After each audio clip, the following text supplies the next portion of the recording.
As you go through life, people are always telling you, don't believe what you read. And I think that the same can be said for Football Manager.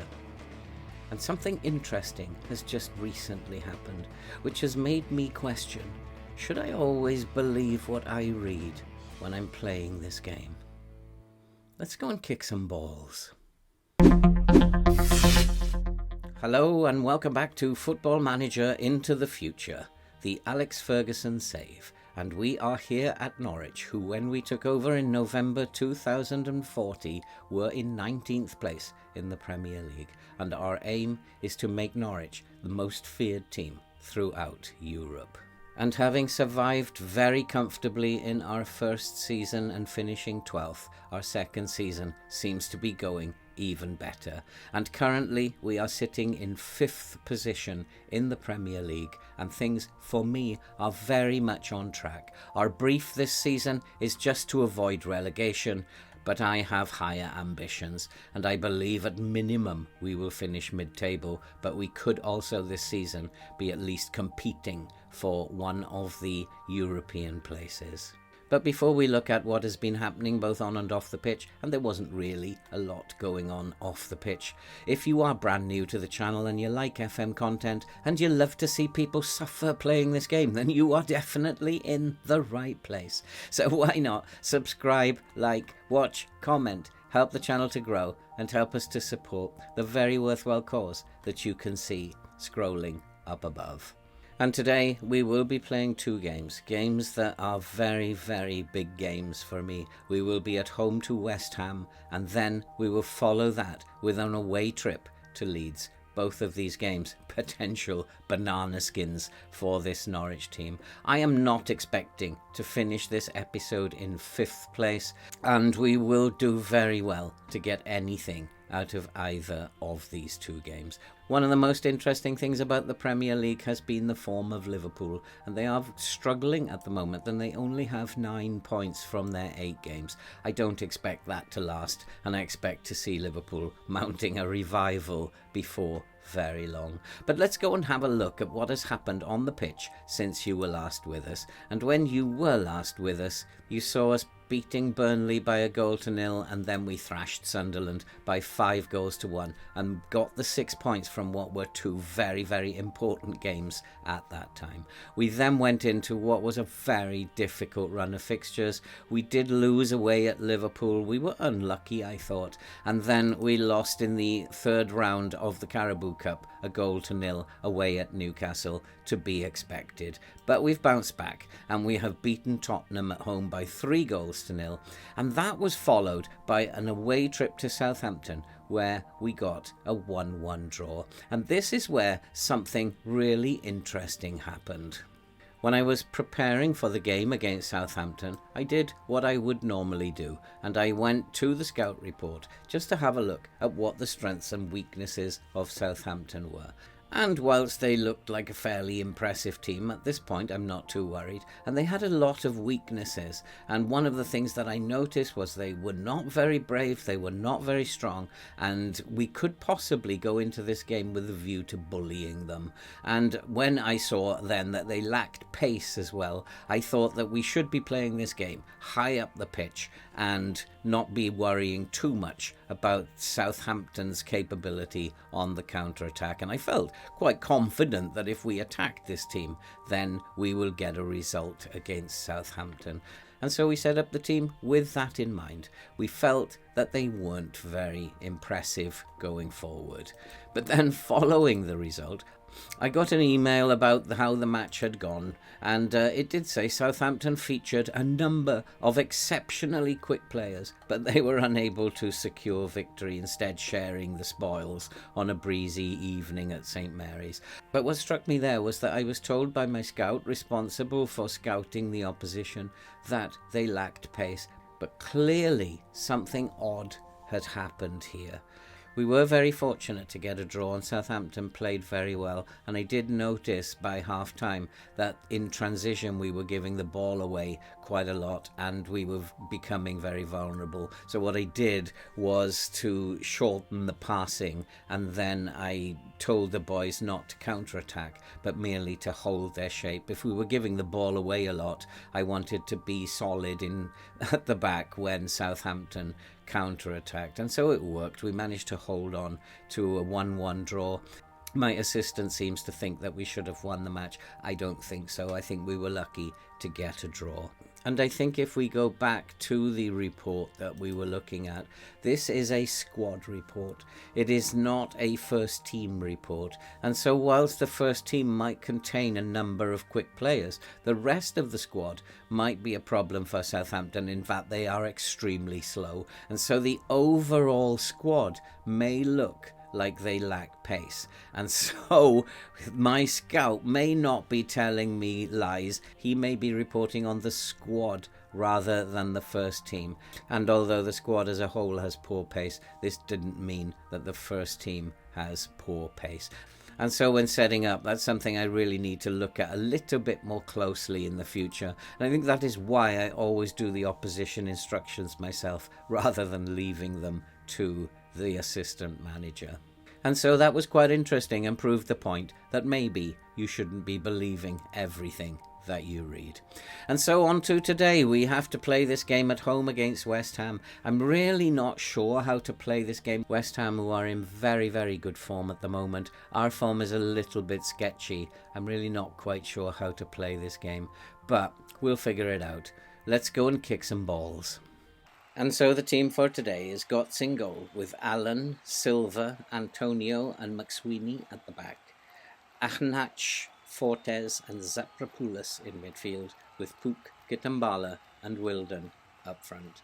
And I do think that this is falling apart a little bit, this save.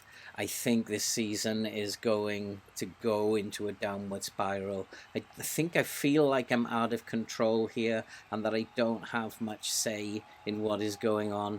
We need to show them that we are as good as they are saying that we are. But I don't feel very optimistic at all about this game. And we have to play positively against West Ham. They are not the greatest team in the Premier League. They are just in great form at the moment, where our form is very sketchy, and I don't think that we are good enough to beat West Ham. I think we are going to see a decline in the next few fixtures.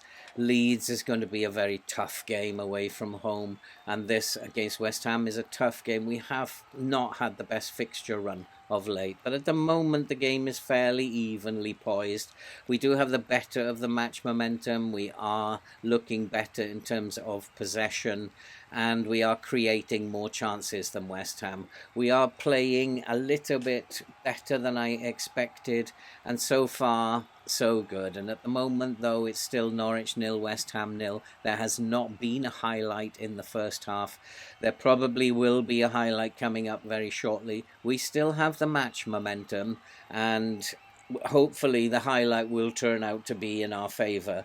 But West Ham are a very, very dangerous team on the counter, and if we're not alert at the back, then we could give goals away. And here's an opportunity for West Ham. What a chance, and what a save by Goetz. That was an opportunity for West Ham. It's what I worry about, their counter-attacking ability. They do play a wing play game. Antonio has been brought in to try and win the headers in the middle of the defence, and perhaps that wasn't a good plan as he lacks pace. Let's go out there, keep going. You've got the ability to make a difference. You've been playing better than West Ham. Let's go out there, let's go and try and win this football match. If we beat them, we will go ahead of them. It's really an important fixture, this, as the ball goes into the box. There's a header from Antonio that goes over the crossbar. It remains Norwich 0, West Ham 0, and I think I'm going to probably have a look at making some changes very shortly, and I don't feel very confident at the moment, and so let's go and have a look, and let's possibly make some changes. And so I have made some changes, but I have noticed that unfortunately I left the substitutes bench to the assistant manager again. And as we know, assistant managers cannot set up substitutes bench, so it's left me in a bit of a mess. I brought on Hillman for Wilden, who was having an absolutely diabolical game up front. And Pook is not playing very well. He's getting also very tired, but I don't have anybody who I can bring on.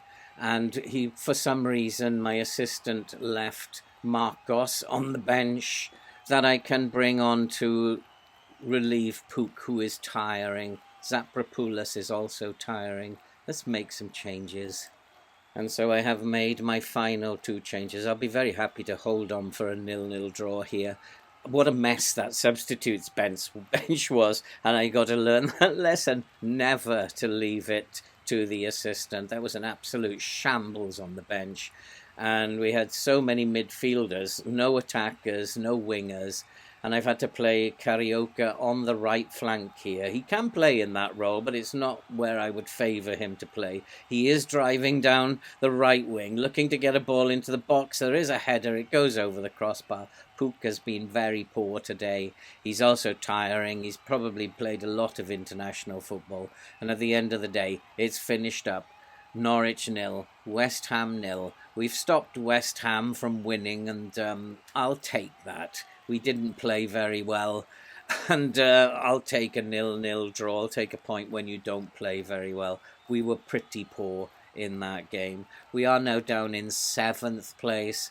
We need to win this game against Leeds. I don't know how I'm going to do that. I think we're just going to go out and attack Leeds and try to dominate the game and take the game to them. Leeds are not playing the best football at the moment, but Leeds away is always a difficult fixture. I need to go and get the team ready, and then we'll be right back. We shall see you just before the match. And so just before we go through the team news, we have had the worst news of all, and that Lewis Wilden has finally got himself injured. I can read this game like a book. It was bound to happen at some point. It has happened. The next thing that will happen is my left backs will be interfered with, and possibly the left wing. Sometimes in terms of injuries, you can read this game like a book. But we have to get on with what it is, and I've decided, because Neil is playing very, very well, he's a 19-year-old in form, it looks like he can score goals, I'm going to give him a game up top, see what happens, and maybe, just maybe, this will prove, Lewis Wilden getting injured will prove to be a chance for Lewis Neal to make a real name for himself. And maybe, I don't know, maybe I just feel that might be the way to go forward now, and to get Neil playing in whatever position we can and get him out there scoring goals. I think he will score today. I have this funny feeling. And we are currently in 6th still in the Premier League, and we need to get a result here today. Tottenham have had a poor result by the look of it, and so we have jumped ahead of them even with 1 point. We are in a bad run at the moment. We've had 2 draws, and we need to put that right. And we do have a free kick. I'm pretty sure that he was nudged out of the way there. Andre Silva, he finds Fortes to McSweeney, who is just a breakthrough prospect and has taken to being a first-team player. And here is Norris to Silva to Banks looking for Neil through to Pook has a chance, and Pook, I would expect better from him, but lovely play from Jay Neal. He looks like an attacking mid. As an advance forward, he just dropped back there and fed in Pook. But he's doing a good job up top for us. We are the dominant team, but that's a terrible header from the corner. And it remains Leeds 0, Norwich 0. This is a game I would like to win, if it's at all possible. We are a much better team than Leeds. We are dominating proceedings. And we just can't. Once again, we cannot get shots on target. And I really don't know why. We suffer much more than opposition teams. And I do feel that this is an area of the game that FM needs to look at. It's a constant thing that we will have 6 shots, 1 on target. Leeds have had 2, 1 on target. And it is constant throughout the game, this. And it needs to be looked at. It is not realistic and we are the dominant team, can't score again. And at the moment it remains Leeds 0, Norwich 0. Is it going to be another 0-0 draw? We don't look vulnerable in any way. I'm going to say this isn't good enough, and Zapropoulos is not very happy, but he needs to accept, keep going. You've got the ability. Whilst it's not good enough, you do have the ability. And they've had a little bit of a rocket, and hopefully they'll start to do a little bit better. It is Zapropoulos with the free kick. There's the corner. It's cleared off the line. It is going to be one of those days, I think, where we're not going to be able to score. And it's not like players are playing badly. We are playing okay. Even Jay Neal has a 6.8. It's Pook who's letting us down at the moment. Pook is having an absolute nightmare. He's got 10 minutes left. We're going to give him a shout and demand more from him. He's just not playing very well.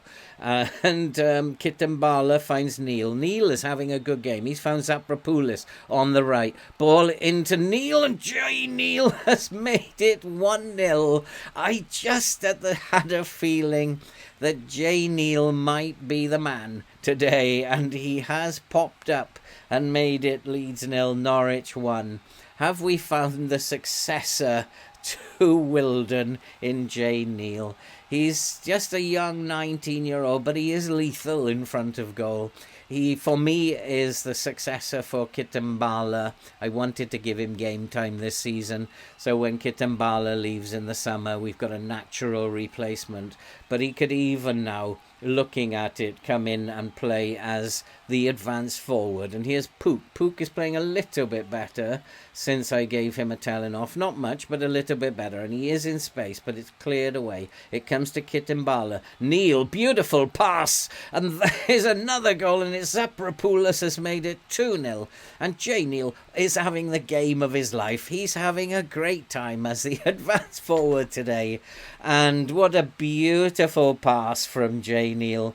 He looks more like an attacking mid, not an advance forward. But my word, Kitambala fed Neil, and within an instant he puts Zapropoulos in, and it is now Leeds 0, Norwich 2. I think it was a good choice to give them a rocket at half-time. They've responded in the second half. I feel a lot happier now. We've gone back up to 5th in the table, and Leeds do not look like they've got really much to offer. I think now, though, it is time to make 1 or 2 changes. And so we have made some changes, get some fresh legs onto the pitch. I do think we have one change that we can make later on, and we are looking for players who are tiring, but at the moment we are 2-0 up, and the boys have responded well in the second half. It's looking good at the moment. Leeds are not really offering very much. Now Leeds are not getting their shots on target. I do possibly need to be a little bit more lenient on this team. As probably, I mean, I got to accept that they are only supposed to be finishing in 15th, and we are in 5th at the moment. I probably need to relax a little bit more with this team. I can see Leeds goalkeeper's had an absolute nightmare, which has helped. And we should be winning this game comfortably. And here is Sutherland, who's just come on for Kitambala. It finds Marcos on the left. Marcos driving inside. Finds Paxton, who's also just come on. And that was a chance, and the goalkeeper tips it over. He's finally made a decent save. And we do have a corner, though, with the game coming to its close. We are in the last 30 seconds of the game. Take your time. Zapropoulos zips in the corner to the near post. We do have a chance. It's gone in. And I think it's Lasheras who's headed it in. And it is now Leeds United 0, Norwich 3. What a game. And what a dreadful first half it was. The goal is being checked for some reason, but it is awarded. And from that very dreadful first half, we've turned this around. I think it just does pay to give these boys a rocket sometimes at halftime. They were possibly complacent at being 5th in the table, 5th and 6th in the table. That can't happen. And what a performance. Yeah, second half, absolutely brilliant. And we deserve to win. And so we are currently now in 5th place in the table. Tottenham do have a game in hand on us and can go above us, but we'll take this position at the moment. We'll take this at the end of the episode. Nobody gave us a chance of being this high up in the league. And so we've rescued things a little bit that were looking like they might take a turn for the worst. We do have some easier games coming up with Bournemouth, Blackburn and West Brom before we take on Newcastle. And I think what we'll do is we'll play through quite a while, and when we have some bigger games, we'll come back for those bigger games, although we'll probably lose those. But we want to get through this season, and so we'll probably leave it 5 or 6 games before we come back. If you are brand new to the channel, then why not subscribe, like, watch, comment, help the channel to grow, help us to support the very worthwhile cause that you can see scrolling up above. West Ham, I thought, was a pretty poor performance. The first half against Leeds was a pretty poor performance, but in the second half they woke up, and we now hopefully are back on track with those 3 easy fixtures coming. Let's hope we can keep our challenge for that European spot, whichever trophy that might be. I still feel that it could be possible. All that remains to be said now, though, is we will see you in the next episode.